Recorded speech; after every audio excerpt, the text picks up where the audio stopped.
Today on the TMZ Podcast. Welcome to the TMZ Podcast. Harvey, Levin here. Jason? Derek here. So Donald Trump is back, at least back in theory. Elon Musk put it to a vote on Twitter, and Donald Trump finally won an election. Pretty narrow, though, right? First time he's ever won the popular vote in any election. Yeah. I am narrow, though. I am surprised, actually, that 51% of the people said yes. Are you surprised that 51% of the Twitter users said yes? Because that doesn't surprise me at all. Thought This it would is be his 60-40. domain. Yeah. Now, I thought it'd be a wider margin. Now, he's indicated, I don't believe him, that he's not going to go back because he's got Truth Social, and he's going to go back because he's running for president. Twitter's got a wider reach. Maybe he does, but I got to say, of all the things he's ever done, this is the thing I like most. He basically, what's the old Mark Twain thing? I don't want to be part of any club that would have me. And he says, this club now will have me, and I don't want to be back. And I liked it. He said, I don't see any reason for it, Trump said when asked about the reinstatement. He insisted Truth Social is doing phenomenally well. Well, he transitioned from being cool by not wanting to be a part of it to flat out lie. Well, and there's something like artistic about the last tweet that he has is from January 8th saying, I don't plan on going to the inauguration. Yeah. And that's it. And that's sort of this poetic end to the Donald Trump era on Twitter and on Truth Social, which is what he's pushing because he's behind that venture and he wants that to become popular. I think he'll stay on Truth. I think he got this as a sort of boost to Truth. To Harvey's point, though, Truth is failing. By every indication, it's failing. And he's running for president and he wants to be popular and reach people. And that the place to do that is on Twitter. I have a problem with this. I have a problem with Elon Musk with this. So, look, first of all, I feel very strongly. We knew this was coming, though, right? I feel so strongly about this. This is ridiculous that people are saying Elon Musk is the reason. Twitter was a piece of shit before Elon Musk took it over. I mean, there was so much hate on Twitter. The extremes in this country were running Twitter, and corporations were looking at the extremes and making judgments based on them. Everything about Twitter, I think, was wrong. And yeah, there are some good things too, and there are people who use it, and presidents use it, and everything else. But come on, everybody, to say. And Are you saying it was a cesspool and now it's a different cesspool? I mean, I was watching CNN this morning, and they were talking. Somebody was on talking about letting Trump back on and everything else, and they were saying that you can't. They wanted stuff opened up in a way, but keeping things. I can't remember how they said it, but it was something about that you can't have this kind of tribalism on Twitter with Donald Trump. Well, all cable news is tribal. I mean, cable news doesn't tolerate the side they don't agree with. So to hear that was so ridiculous. It is ridiculous. But the reason I have a problem with Elon is, and this doesn't apply to him directly, but the principle does. We have a principle in this country. The basic underpinning of democracy is to prevent majority tyranny, to protect people who don't live in the majority. That's why we have a Bill of Rights. It is specifically designed to protect the minority from majority tyranny. That's why we say free speech, because you can always allow speech if you agree with it. It's when you don't that you need this kind of protection. And that's why we have a First Amendment. It's to prevent majority tyranny. So for somebody... I didn't... You're upset because he's leaving it to popular vote to determine whether this man can speak. That all of a sudden, what Elon Musk is doing, and again, the principle I talked about has to do with the government, not private companies. But I think it applies in spirit. When somebody runs a platform like this, that, you're going to let the majority decide? Well, eventually what's going to happen is the majority is going to become like a cable news network, and there are going to be enough of them saying, you can go on, you can't go on, you can go on, you can't go on. Why open that door? Wait a minute. What Elon Musk is, you're pointing out a sound principle of avoiding the tyranny of the majority, but what Elon is fighting against is the tyranny of the minority. He didn't want people who are clearly popular to be excluded from having a voice on his platform. Look what he tweeted. He said, the people have spoken, Trump will be reinstated, Vox Populi, Vox Dei, which means the voice of the people is the voice of God. How on earth And you may not agree with that sentiment. I think it's a little overwrought for Donald Oh, Trump. you think so? But what he's saying is, this is the voice of the people. How on earth can I make a public forum or a sort of public town square, which is his mission and what he wanted to do? No. But what it's you can't keep the guy who's speaking for the people off the platform. No. Then he should just say it. Then he should just say it. If what you're saying is true, then Elon should say it. But to say look, he's highlighting the absurdity. He's allowed to do it. But if he opens that door, what's going to happen is it's going to be like Fox News, CNN, MSNBC. The only people really invited and welcome are people who you agree with. And I don't think he excludes the minority. But there is what is the Muskian principle? What is the Twitter principle? Whoever the majority of people here want to listen to, I'll allow them. And if a minority of people don't want to hear you, then I'm not going to allow you. If that's the principle, then it's his Who right. Who is he disallowing?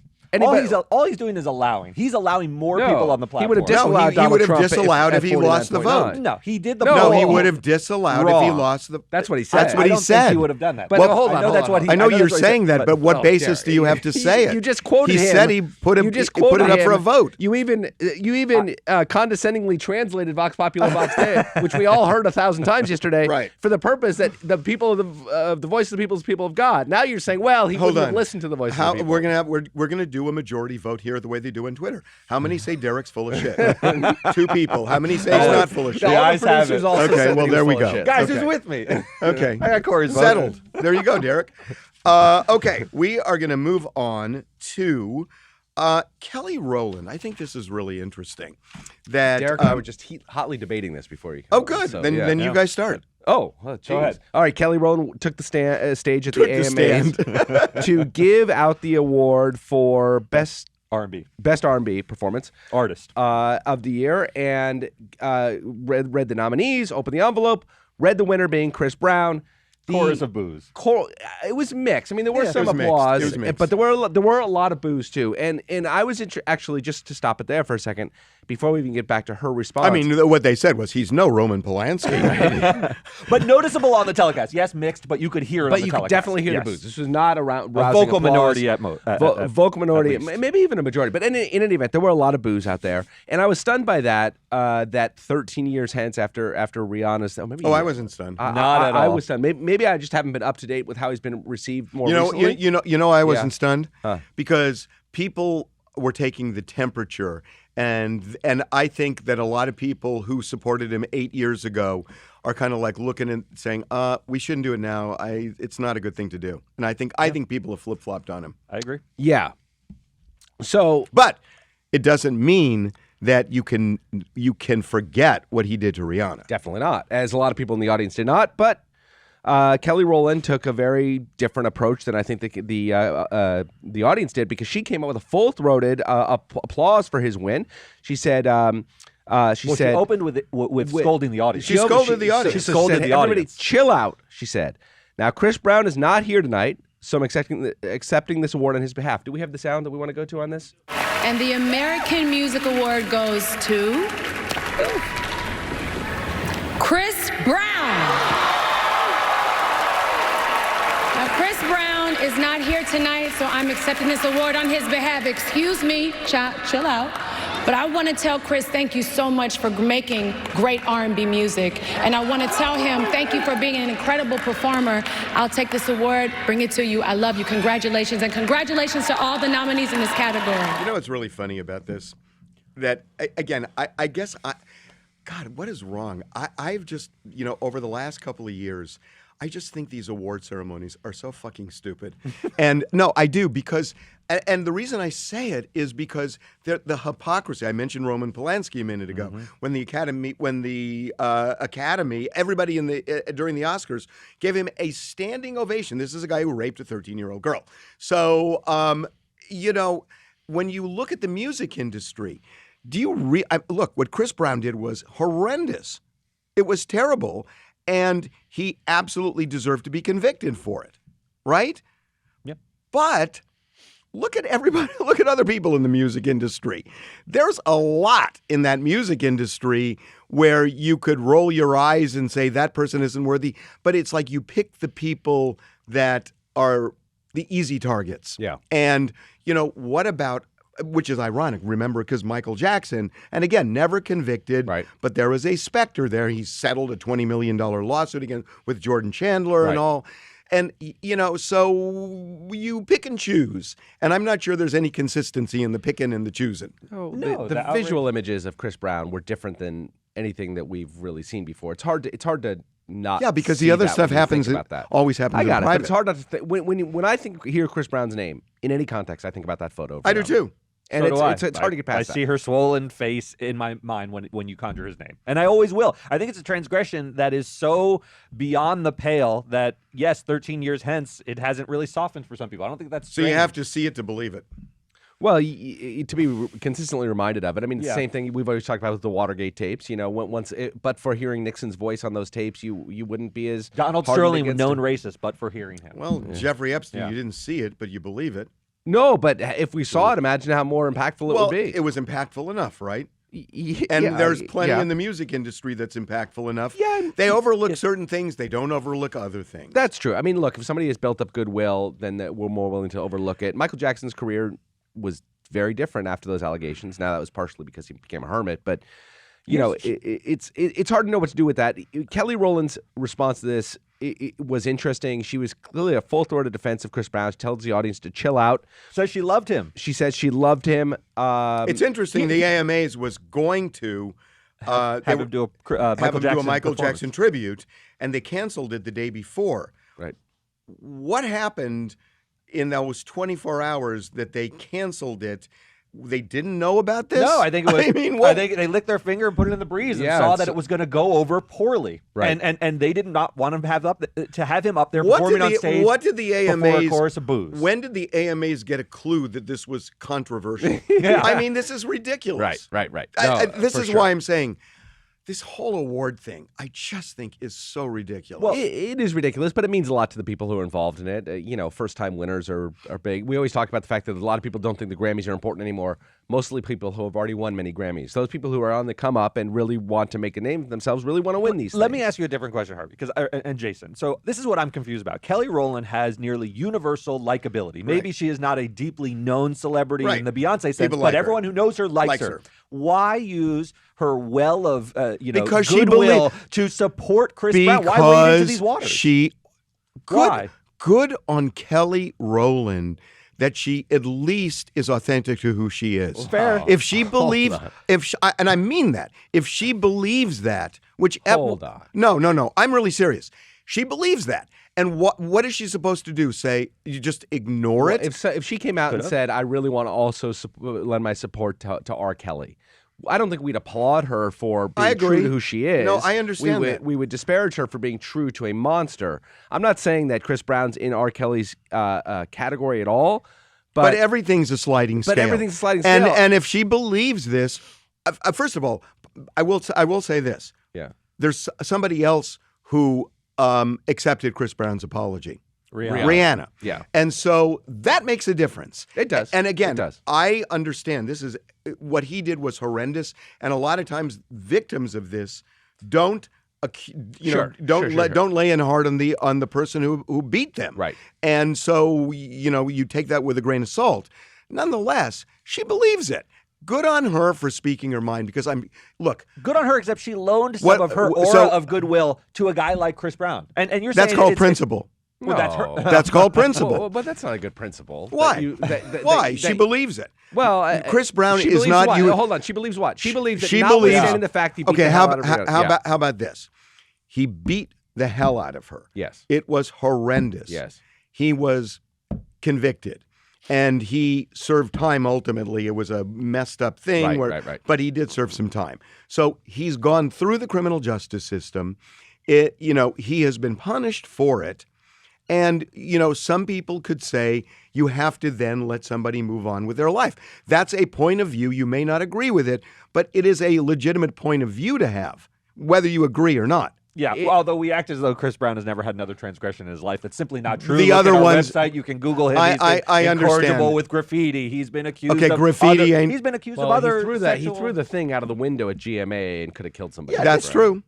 I'm not saying... Okay, look, so why does he get to borrow? Why should Kelly lend him? That's how I see it, as a capital count why of did her she do goodwill. it? But that your point is She why wasn't going to did she say do it? anything except there were boos. Oh, That's why she did it. Oh, I think she was hoping Chris Brown was going to win. I think she was hoping there'd be booze, and I think she was hoping she could Boy, keep his position. you are ascribing a lot to her that we have no idea. No, but she clearly is a friend of his. She wants. She wants. Well, to she was going to give him an award, and then all of a sudden She people said, "I'm going to booed deliver him. to you personally." Yeah, she did say, "I'm going to bring it to you." It's not like she said, "Shut up, motherfucker." She didn't say that. She said, "Chill out." That's the Hey, television. you know, Chill one of the out. principles of show business is you don't scold the audience unless you really mean it. The audience is No, always she right. meant Kind it. of like Is the that a principle? customer. Is that I don't know. really Is that a similar? principle? Though? She meant Sounds it. like one. She I meant like it. you telling Harvey what a principle of show business is. She meant it. Okay, I want to. Oh my God, boy, this Colorado shooting. Look, they still haven't said what this is about. But when somebody takes a long rifle into a gay nightclub and starts murdering people, and you got to think there's some targeting here, right? And this is, I got to tell you, this is a really troubling time. This is a really troubling time. And I was thinking about it over the weekend, and it's not even so much because, we're so into elections and what does the majority think and who is the majority. Then we're looking at, millions and millions of people versus millions and millions of people. The more I thought about it, this country is imperiled, not because of, 40 million against 38 million. The country's imperiled because this guy and that guy and this guy and that guy, and there are enough of those guys that they are, they're destroying the country. And part of this emanates from guns and accessibility. And I got to tell you, this is not, I remember when, I think it was 1964, I was like 13 years old, and that a guy named Whitman went to the top of the tower at the University of Texas and shot people up. And I remember it was incomprehensible to grasp. And just the idea that somebody had done that.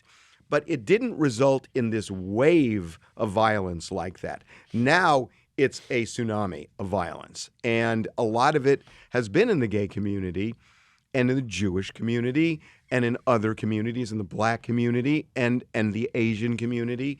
And it's happening enough with individuals that they are, I think, really imperiling the way we live. Yeah.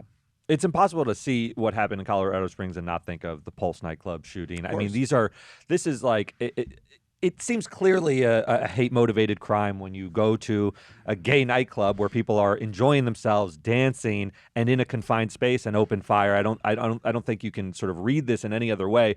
I'm troubled that this guy was also arrested in June of 21 after making a bomb threat with his mother. Why are you troubled? Well, I'm troubled because, he was charged with 2 felonies. He clearly is laboring, in my mind, under some sort of mental disability. Well, at least in that moment. You know what his mom did after he tried to blow up or threatened to blow up their house with a makeshift bomb, which the police never found. She went on Facebook and she was looking for a PTSD therapist and a boxing coach, which is to let out his aggression in some productive way. So she was alarmed. But, we have seen this so much that, mental health, which is so vital. But what is the police going to do every time somebody, I have a friend who is just become a therapist. And to get the number of hours, you work on these teen suicide lines. And the number of people calling in with really horrendous mental health struggles. So what do you do? Do you just keep calling the police and they come out? And then what do? Well, do they lock them up? Do they put them in an institution? How many people? Are there millions of people? It's like, how do you solve that problem? It's incredibly hard, but this guy was clearly a threat to himself or others with the nature of his threats. It's sad to me. I read the thing about his mother going on Facebook looking for a PTSD specialist as emblematic of the problem. She shouldn't have to run to Facebook to try to solve this problem if her son is laboring under something that could threaten other people or himself. I'm not you sure. got to get him some help. Well, mandatory. But who we faulting for not getting him the help? the mother? I think she did what she could under the circumstances. So we can't incarcerate someone. There's no fault. I mean, it's like I don't know how to solve that. The one thing I know that we can work on is just guns. So and therein lies the issue, right? I mean, it is always, whenever you talk about gun control, it's always thrown back that the vast majority of people who have guns are legally own them and do not commit crimes with them. But we know that some people do commit crimes with them. And the fact that we do nothing to try to address this issue is, to me, the great failure of the modern age. I just don't understand how we keep looking at the same problem, especially in a place like Colorado. Colorado is an interesting place, right? It was a hardcore conservative state until about 2008. And all of a sudden it shifted, and it shifted quickly. Huge population influx into Colorado, and it is now a dark blue state where it was a dark red state just 15 or 20 years ago. And I think you have this coming together of two things. Number one, a long and proud gun culture mixed with or right next to a short, much shorter-lived but very proud, liberal, progressive culture. And I think these two things are coming together. They clash. But look, and you look at the history, and you've got the Aurora theater shooting. Oh, we got Columbine. You've got Columbine going on there. You've got, they've had more than their share. And look, I mean, it's America right now. And I got to tell you, I just spent a lot of time thinking of this over the weekend, that, if you were gay, would you worry about going to a nightclub next weekend? Absolutely. I'd worry about my child going to a nightclub. As a Jew, would you worry about going to temple?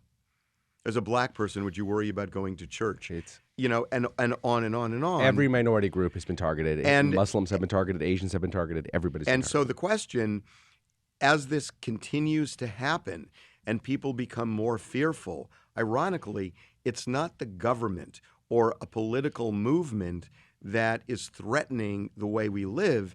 It's these individuals that go on and are allowed to do what they do because we have no controls over the weapons they use, and they are going to create agoraphobia in this country. Yeah, it's impeding our way of life. I mean, if people are scared, they're not going to do the things that are the very fabric of life. It's just I remember Barack Obama speaking after the Sandy Hook massacre in 2011, was that? And going on about, and he was crying at the podium. He said, "I've been trying to fight this fight, and I get nowhere. Can we finally do something?" And here we are 10, 11 years later, however long it's been, and the answer is no. We cannot do anything meaningful on gun control. I'm almost done having the discussion because it goes nowhere. In 20 years, we'll be in the exact same place. We will not have an assault weapons ban. We will continue to have mass shootings. We'll continue to have minority groups targeted and killed at the will of this bananas minority of people. Okay, I want to do one other thing. Happy birthday, Joe Biden. You're 80 now. Oldest guy to ever sit in the White House. Oldest guy to ever sit in the White House. Is that right? Yeah. So I looked it up. Ronald Reagan left office younger than Joe Biden took office. No, that's right. Ronald Reagan was 77 years old when he left office for the final time. And by the way, Biden was 78 when he took office. And so, the question, people are, I saw a report this morning on cable, and they're talking about this, and they're saying, look, just because he's 80, and they were showing all the things that he has accomplished and how he has energy and everything else, they weren't getting into any of the memory lapses or anything like that. They never even addressed it, which really is wrong. I mean, you've got to address all of it. But the reality is that Joe Biden has done, when you really look at it objectively, whether you agree with the policies, he's done a lot. He has done a lot. And he's been an effective president given the landscape of the country, and especially where it was when he took over. Again, he had the control of the legislative branch as well. But he had the progressive wing that wasn't on board with him. He still navigated a lot, and you got to give him credit. But that all said, Joe Biden will be 86 if he gets elected and leaves office. So the question, they had these, again, I was watching CNN this morning, and they had a doctor on and saying, 80 is the new 70 or whatever else. Can be. Well, I mean, but basically saying it's clearly not in this case. Yeah. But I mean, there's Harvey, it's out of the question that this guy runs again, don't you think? Oh, he's going to run again. That he sits. Ronald Reagan had Alzheimer's during his second term. Yeah. Arguably, yeah. Well, I mean, it was By all arguable. accounts, he was demented. By yeah. all accounts, you know, It shows you that this is equal opportunity. People criticize him while he was in office for his lapses. People criticize Joe Biden for his lapses. the reality is, as you get older, you Have know diminishments. You have diminishments, and they can be physical, they can be mental, they can be both. But it's you don't get out unscathed. Yeah. And the question is, how long do you go? And you know, and it's interesting because people have talked about this with the Supreme Court, that there should be age limits in the Supreme Court, and there are others saying no, that's not true. You shouldn't have that because there are really good justices who are in their 90s who were still really productive, but there are still people who aren't. And then the question is, do you set a limit at a point? I have to say, it depends on the individual, right? I don't think you set a hard and fast limit. There are clearly people in their 80s who are very sharp and have all their faculties. Sure. And Warren Buffett, deep into his 80s, Are you rolling the dice? I don't like taking the vote away from the people. If the people want to vote, No, an I'm not 82-year-old saying. I'm not demented saying man you. into the White House. I'm not. Okay, well, let's put it this way. Should How you settle? how relevant is it? Because Donald Trump, by the way, is no spring chicken. But he has his faculties. But he has his full faculties, and you have to call it like you see it. Look, the problem with Joe Biden. Well, here's the thing. There are a lot of people who believe Joe Biden impaired is better than Donald Trump lucid. No, that's true. That's but that's fair. for the voters, right? but Donald Trump, look, he, I think, in my opinion, is legitimately psychologically impaired. I agree. But not dementia. But not dementia. He's just wrong-headed. Right. He labors under narcissism and a host of sort of other problems with his Well, I'll faculties, give you my, but that are very different than Joe Biden. My personal opinion: if that becomes the choice, it's an easy one for me. Oh, I go with Biden. Yeah, Right. I went with Biden the last time, knowing this was the Right. case with Biden. But I don't I'm think saying- it's gotten I'm markedly saying, worse. I'm saying even next time. But it's, you know, it's so funny. I want to end this because I have talked to Bill Maher a lot about, you know, people getting older. And it's funny because for whatever reason, he watches TMZ and he hates it when, you know, the Gen Xers and the Gen Zers and the millennials in our room When we attack you. attack me for my age and saying, you know, you're an old man, you don't know. And he's really indignant about that. And I was thinking about this over the weekend. And I agree with most of what Bill Maher says. I really do. We're very like-minded. I disagree with him on this one. And I'll tell you why. I was thinking about it. When I was 20 years old, 22, and the Vietnam War was raging, we had a mantra. Yeah. And you know what it was? You know what the mantra was? It was a saying. Don't trust anyone over 30. Don't trust anyone over 30. And I embraced that. And there was a reason, because old people screwed us. Old people got us into this war. Old people created a lot of discrimination. Old people created a lot of problems in our country back then. Well, it's hard for me to, you know, to look at somebody who is 22 years old who says to me, you're a relic. You know, I don't trust you because you're older. Yeah. It's hard for me to say that because, you know, maybe today I realize I have more wisdom than I had back then, and I wouldn't believe then what I believe. If I knew what I know now, I wouldn't believe it back then. But the fact is, they don't have that. I mean, this is sort of like. But aren't young people stupid? It's sort of but it's And sort yet of you would it's sort entrust of like the this. future of our country to a guy in his mid-80s. You just said No, if he no, runs but again. it's sort of like the seniority system in Congress when, you know, like a senator would say, you know, the longer I'm in Congress, the more I like the seniority system. Right. And, you know, Right. it's kind of the same thing that now that I get older, I realize the wisdom of older people. Well, younger people don't realize that wisdom. And why would I ascribe something to them that I couldn't embrace back then as well? And the fact is, older people have messed up this country. We have more problems today than we did when I was 20. Yeah. So it's hard for me to cast aspersions on younger people who might look at me, might look at a politician and say, no, you're too old to do I think this. you're giving way too much credit to young people. I like what he's saying because he's giving us open season in the meeting. We No, can just attack. you needed Well, that more. happens. more Anyway. license? But I'm actually, I'm really No, I hear serious you. about it. You know, the more I thought about it, the more I thought, you know what? Who is an older person to tell a younger person you can't think this way if you thought that way when you were younger? Yeah, I hear that. Although young people are pretty dumb, and young people are really I stupid. don't trust them. I would. Were much you ra- stupid when you were young? Yes, Yes, very stupid. Yes, and so were Very you. stupid. And when you said things like "Don't trust anyone over 30," That it was was stupid. Hold on. It was stupid. Harv. I don't think I was stupid when I was 20. You were I idealistic. just don't think that I understood as much. Naive, sure. But Right. there's so a isn't it difference. our job as older people to shepherd the young people along so they don't make huge mistakes? Yeah, but we've messed up this country. We've messed up the environment. We've messed up civil rights. We've messed up foreign relations. We've messed up COVID. We've messed up so much that They've messed up the civil discourse. Yeah, there's a lot of they things the messed young up people have social messed up media. as well. They've messed up social media. well, They've messed up how we interact with one another. Don't you agree? yeah. Yeah. I mean, So we all mess up. we all mess up, but I don't know. Anyway, I right. wanted Good night, to be old man. I wanted to be a little forgiving. I'll see you later.